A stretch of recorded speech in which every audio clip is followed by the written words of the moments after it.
guys, welcome back. Okay, so I've been testing the deck, right? The similar build is with the Symphonic, with the Duckworm, with the Dragon Shrine and stuff. And just basically, because like there's a difference between like building a deck and then testing it for a few rounds and then like not fully yet understanding it and knowing every possible scenario you could possibly get yourself into. And that's what I've been doing basically, like trying to understand how good is the deck, like what's the fullest extent I can take it to fully understand and see where the weaknesses are and understand those awkward and weird obscure things you just catch yourself in with like particular decks. Like there's like so many things that so many epic plays that a lot of you guys have experienced, and they're not really like straightforward line of plays. They're really awkward, and they're like, oh, that's pretty cool. I can't believe you actually did that, and then you brag about it because it's so exciting that you did it. Because it's like, oh, what the heck? Like that wasn't part of the how the deck is meant to work, but you can do it. And then now that you know that you can do that, it becomes something of along the lines of being clever, because you know that you have that play, and not everyone sees it. Which, look at that, it's just amazing. Look at that, crazy is that, dude? Just clear the board. But yeah, that's something that you just know, like, you know, okay, oh wow, that's awesome. Like I don't think he knows that. I don't think he's aware of it, and you can try to outplay your opponent, and that's what I like about these decks. It lets you be clever and like think, like it lets you improvise. So it makes it, since you don't really know where that line of play will lead you, neither will your opponent. Because like if you don't know, how can your opponent know? It makes it very interesting. And right here, I'm facing a Titan. Like I couldn't get around it. Like I was like, what the hell? Like I have to just stall out. It's just basically, this is what I mean, like just grinding out. And he just clears my thing. And then I draw Junk Synchron. I'm like, I have to be able to do something here, right? And I'm like, okay, let's do it. And I end up pulling it off. I'm like, oh my god, look at this. This is what I mean. Like this is little plays like this that just, look at that. Look at that. Look, that's fucking so cool. And he just draws a dark. Like, what do you do, dude? What do you do? That's so epic. You can't, dude. And that's what I mean. Like, see, the card disappears. The minute you put the card into your deck. Yeah, he bricked, but that's the whole point, though, right? Like that's the whole point of playing, because it's Southern Dragon, right? It's not like a pushover deck.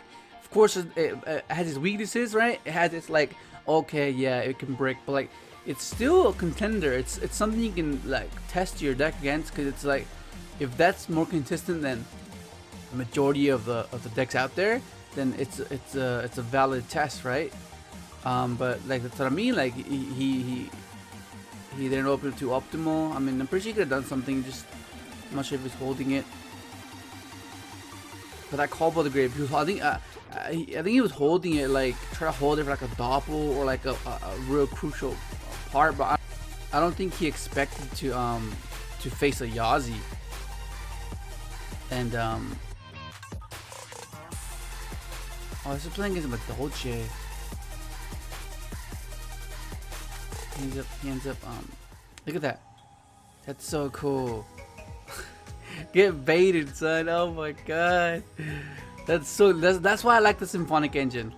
Like if they interact with Speeder, then you can still try to summon junk, and like, you know, that's the whole, it's a potential scenario you can catch yourself in, right? It's not a guaranteed scenario, like, so I'm saying, like, there's obscurities that you just don't often see. Of course, we all know what you can do with the best hand of every possible deck. We know, right? If you open up Armageddon and like, and return with the Orcus in hand, like we know what you can do, right? But that's what the deck is meant to do. But like, what can you do when you open up like totally weird? You know, like you're forced to grind. You're forced to like interact with your opponent before you can actually start your engine going. And these guys are pretty crazy. I think they get the new support that's coming out. I'm pretty sure it's the end of the month.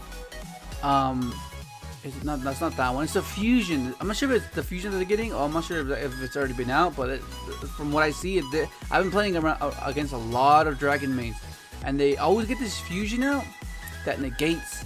I was like, that's pretty cool. And look at that, I just forced the bounce with a double. Like I haven't even normal summoned yet. That's so cool. Look at that. I'm telling you, dude. I'm telling you. I keep drawing this damn mare. It's always in my hand. Always. Like, come on, cut me a break. Oh, look at that. Just gets rid of everything, right? Yeah, look at that. And that's game. He destroyed. Why did you destroy? He had to. I mean, like, I keep drawing these one-ups. I mean, I don't mind drawing this one because I can pendulum summon. Like, you know, if I draw a Synchron or tuning. So I don't really mind. Like, you don't really mind drawing this. Like, you don't. Like, honestly, you don't. Because it saves you from, of course, like Dark Worm. Getting into Dark Worm is much better. But like, yeah, I can't complain. Look at that. Like, sometimes you don't see Doppel, but all you need to do is basically just get to this. Get to Librarian, get a few draws, hopefully draw into your hand your Veiler or your Ash, right? And then set up a Crystal Wing in Omega or Crystal Wing or like any of the trio, right? That's basically all you were trying to do. It consistently synchro, spam, and get the exhilarating feeling of doing a bunch of sequences, right? Because that's why we enjoy it. This fusion, right? This is the fusion I'm talking about. Like, this is what I mean. Like, I'm not sure if that was the right thing to do. I'm not sure, like, because I'm not sure how to interact against this deck fully, right? But that's something. Look at that. Oh, this card. I mean, this card's coming out this week. This week is gonna be so good. The fact that you can use it on your opponent's turn, pop the entire field, dude. Because odds are, you synchroed already. Shaman, Metal Marcher, Excel, Kriston, the Kriston one, level 4, and then Speeder. So like at minimum, you're popping 5. At minimum 5. I look at this guy's hand. I'm like, oh damn, he has Kaiju's. Look at this. Look at this. This is what I'm doing. I didn't get to Doppel, but I'm just trying to dig. That's all I'm trying to do. Just dig as much as I can to get to more hand traps, and I end up getting to at least minimum these two, right? I'm like, okay, that's pretty good. 2 interactions. I have double Ash, right? And he kaijus me. I'm like, okay, that leaves me to 1, and I was like, okay, Slumber, Ash Blossom. Like, so you do Ash. You just Ash to Slumber, like so good. Play Make Knight. Look at this. So good. It's the fact that you give two normal summons. I'm not too sure about the ruling of Synchron Carrier and this guy. Like, cause I know they don't stack. Cause this is not specific, right? Like Mike's just says you get an additional normal summon, but like something along the lines of rulings where if something is listed as specific, then it can stack above that additional because it's being specific. It's not being general. So I'm not too sure about the ruling about that. I still gotta look into it more, but I think you can do the Mike summon and the Synchron Carrier summon. But I don't know. Look at this. The minute I see these two, I'm like, okay, at least I have this at minimum. That's so cool. Double Veiler, oh my god. Oh yeah, I have to set up here. I want to set up yeah, this guy. So good, look at that. Let's pop 1. He goes for it, like no way, like we do. Lord, okay, these are the awkward ass hands. This is where you improvise, right? Like look at this hand. Look at this hand, right? It's pretty garbage. Looks pretty garbage, but the fact that you have that, look at that. But the fact that it's a garbage hand and if you get disrupted, you're gonna lose anyways. But the fact that if you open up garbage and they have no disruptions, you can still get things going. Like look at that. I opened it with freaking, that hand was awful, dude. But like it just turned into something amazing because he didn't have any interaction. Of course, he went first. I'm pretty sure he would have had this because look at that. He has Stormy. This guy's huge. The hell. Yeah, just keep drawing. Just draw Librarian. Draw. That's all you're trying to do. Set the. Oh yeah, this is where I was main decking Twister because I noticed that like I covered everything, right? Everything's covered. Veiler, Ash, and okay, this is another awkward hand as well. Look. Yeah, so these are the ones that I decided to main deck Twister because I was just losing to many back row, and it's not so bad because like you can easily side it out. Of course, I can tell, I can notice that it's like it messes with the consistency like a bit. I can tell, like I can just feel it. I'm seeing it. Like I'm like, oh shit, this one there. I would have gone closer to my like a Doppel or something, but like I was just losing to back row like way too often to the fact that I was like, I had to main it because at worst I can just like discard my stuff, like destroy my scales and stuff, like just do like aid the Doppel if I don't have the speeder. I mean the junk converter. I mean, look at this guy. Just opened up a bunch of fusion, man. What do you do? Look at this.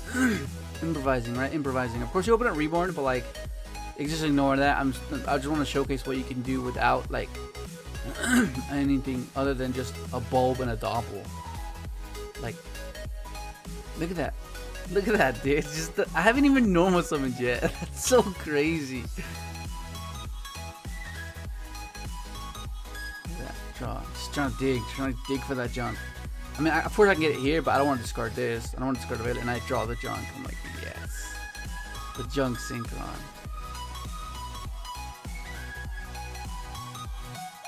Look at that. Dude, oh my god, one of my friends, Harris, said he was at the YCS this weekend, and he got top 32. He's playing Pendulum. I'll see if I can get his deck profile, because dude, that's so cool. Like that's freaking awesome. This is his first. I'm pretty sure it's his first top, and that's gotta be exciting. Day one, he went undefeated. Day one. That's amazing on its own right there. Like that's crazy. Oh, you just call by the grave. Trying to see if I. Oh, like 4 back row. Like what are you gonna do? Look at that. Look at this. This attack.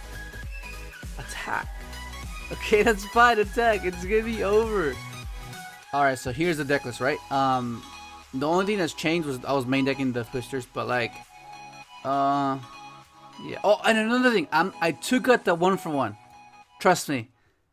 I know it's so freaking weird. You just like, why would you take a 1-for-1? Like, but like the more I was playing, this is what I mean. Like, the more you play a deck, you understand it more, right? You understand what you need and what you want, and what you want is this one. You want that scenario.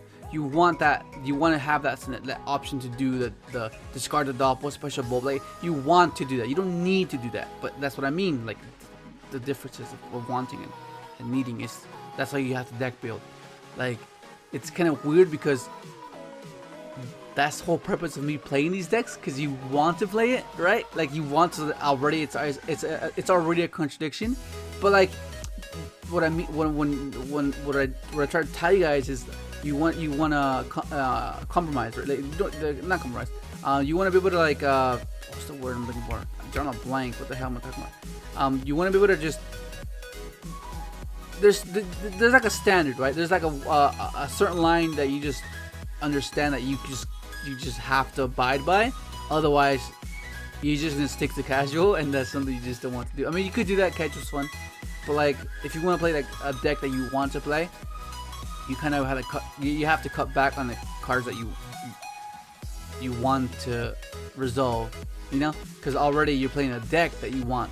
Does that make sense? I think it confused you guys, but hopefully that makes sense. And 1-for-1 just didn't make it. Now, and this one too, Starlight Synchron, like there's times where like I was, oh, that's pretty cool. It's a Doppel-like effect. Maybe I'm gonna keep testing this, but like from what I noticed, I always preferred Fleur Synchron, because for those of you that don't know what this does, basically if this card is sent to the graveyard as a Synchro material, you can special summon one level 2 or lower monster from your hand, and that came up a lot. Like you can special summon an Odd-Eye Synchron to use the effect to synchro with the scale a second time. That came up a lot, and yeah. But apart from that, everything is basically similar. Let me take this off. Might be confusing some of you. Yeah, like I said, okay, for those that have, again, if you want to play Master Rule 5 or the April 2020 Master Rule, you go here, you type it here. Okay, you type it. You type in Master Rules, April 1st revision, right? You type it, and then you add it to your main deck, okay? The minute you draw it, it disappears. But that's just so the program can understand that you want to play the new Master Rule. But yeah, I took this out because it's not out yet, and we're getting this week. So I was like, let me play this. This card is so amazing. It basically makes it to where, like, if you guarantee an Omega, right? If you guarantee an Omega, like you banish it, comes back, all you need to do is have a junk in hand or find a way to get a level 2 on board and make this guy. And that's you pop, right? You pop as 5, minimum 5.